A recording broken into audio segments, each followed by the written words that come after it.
নমস্কার, আমি ডক্টর আমানুজ ঘোষ।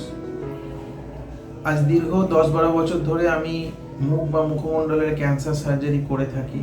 অনেক পেশেন্টের সঙ্গে দেখা হয়, অনেক পেশেন্টেরই আমরা অপারেশন করছি।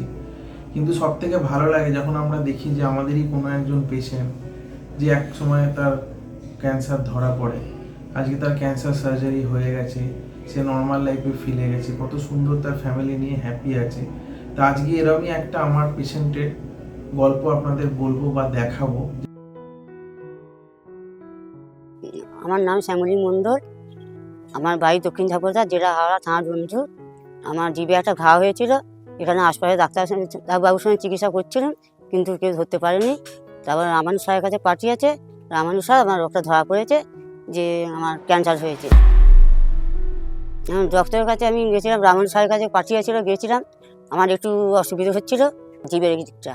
তারপর রামানু স্যার ধরতে পারলো যে আমার ক্যান্সার হয়েছে। তারপর আমাকে অনেক সাহস দিল যে আপনি অপারেশন হোক, কিছু অসুবিধা হবে না। 3 বছর ট্রিটমেন্ট, আমি 3 বছর খুব ভালো আছি। আমার মায়ের প্রথমে জিভে একটু ঘা হচ্ছিল, তারপর ওটাকে এখানে ডাক্তার দেখাই সুমিত চ্যাটার্জিকে। তিনি ওইটা দেখে বলে যে ওটা ঠিক ভালো বুঝছে না। তারপরে রামানু স্যারের কাছে পাঠায়। রামানু স্যার দেখে আমরা প্রচুর ভয় পেয়ে যাই। স্যার বলে নাকি কোনো ভয়ের কারণ নেই, ওটা ট্রিটমেন্ট করলে ঠিক হয়ে যাবে। তো তারপর স্যার ট্রিটমেন্ট করার পর ঠিক হয়ে যায়। মা প্রচণ্ড পরিমাণে ভয় পেয়ে গেছিলো, বাট স্যার বলেছিল যে ভয়ের কোনো কারণ নেই, এটা ঠিক হয়ে যায়। এখন এই রোগটা তাড়াতাড়ি ধরা পড়লে এটা ঠিক হয়ে যায় বলে রামানু স্যার অপারেশন করার পর আমার মা এখন সুস্থ। বাড়িতে আমি এখন সব কিছু কাজ করছি, আমার কিছু অসুবিধা হয় না, আমি সবই করি।